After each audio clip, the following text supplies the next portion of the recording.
Allez, on a vu la tête du caissier avec un indice de 5 sur 5 ce mercredi. Tiercé, quarté, quinté, coup de chapeau à Madame Colombo qui nous a sorti Crescendis, mais j'y croyais, je savais que le cheval était déclassé s'il restait sage. Et c'est du 30 contre 1 encore, le tiercé, le quarté, le quinté, c'est bon à prendre. Bon, cela nous fait oublier les quintés de début de semaine à Vichy. Alors ce jeudi, le conseil de jeu, si vous êtes un monsieur, c'est de faire jouer votre dame, parce que c'est un quintet au féminin, donc si vous voulez vraiment gagner, c'est madame qui doit jouer, et moi j'ai allé faire jouer Madame Colombo. Donc, on a des chevaux qui se tiennent de très près, on les connaît bien, et en plus, ce sont aussi des filles, des pouliches et des juments qui sont au départ. Eh bien, la plus belle à mes yeux, et en plus c'est une peinture, je l'adore. Vous vous en souvenez, c'était mon coup de cœur lorsqu'elle a débuté son année dans un quintet. C'est le 10 Kaisersperl. Alors j'ai été trop chaud, trop vite, puisque ce jour-là, je vous l'indiquais chaudement, et elle m'a déçu. Mais le coup suivant, elle m'a donné raison, ce n'était pas un quintet, elle vient de gagner très très facilement. Donc moi je pense que c'est son jour J, je l'estime énormément, à ce poids elle est pratiquement déclassée, elle est à 10 contre 1.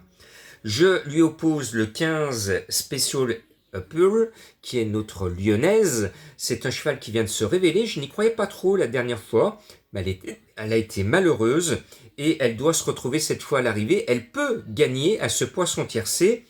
Je serais content qu'une lyonnaise gagne un quintet de filles. Et puis en troisième position, c'est mon coup de cœur. Et vous avez vu que Cabernet, mon coup de cœur du jour, à Anguin, est à l'arrivée. Et bien là, c'est un coup de cœur que je vous recommandais la dernière fois, qui m'a déçu là aussi. Encore une fois, c'est le 7 Calaconta. Alors Calaconta, je la surveille de près depuis longtemps.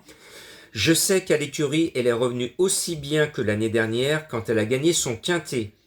Elle entre dans sa forme saisonnière. Elle est annoncée, tenez-vous bien, à 20 contre 1. J'en fais mon coup de cœur et je suis très chaud avec elle. Le seul petit hic qu'il y a dans son papier, c'est son numéro 16. Voilà. Alors je vous dis le hic parce que vous l'avez peut-être remarqué, j'ai le hockey, j'arrive pas à me faire passer mon hockey. Bon, voilà. Je poursuis en haut de tableau avec un cheval qui sur le papier est un peu déclassé aussi. C'est le 4 Moonlight Symphony qui a croisé le fer avec des chevaux de plus gros quintet. Ses lignes sont excellentes. Par contre, elle a déçu pour sa deuxième course de l'année, alors qu'elle avait brillé pour son retour à la compétition. Je pense qu'il ne faut pas lui en vouloir. Il faut la reprendre. Elle a une toute première chance sur le papier.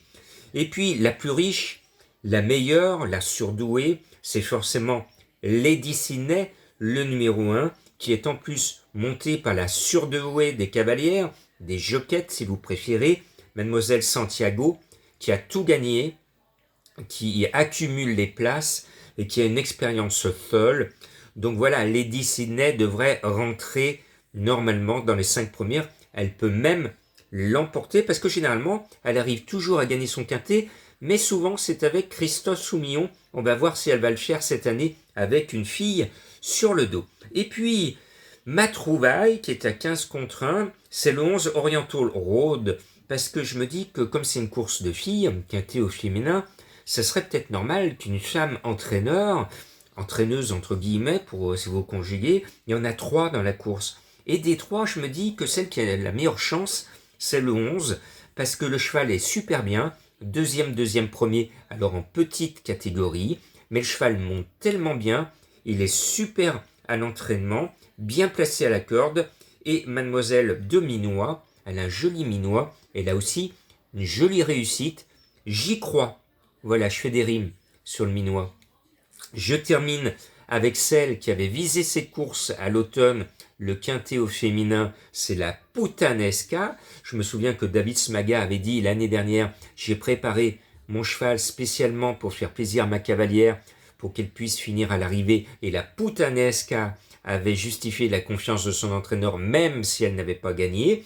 Il la remet dans ce quintet, même s'il ne le dit pas à mes confrères, je suis persuadé qu'il a visé l'épreuve et que la Putanesca va de nouveau figurer à l'arrivée.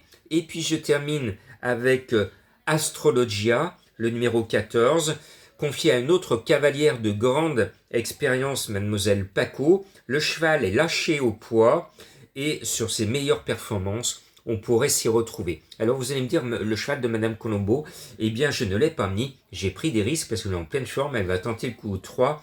C'est Plante Love, le numéro 13. Alors je vous dis pourquoi j'ai pas mis Plante Love, parce que j'ai appris que son entraîneur vise le meeting de Clairefontaine dans quelques jours et surtout l'automne.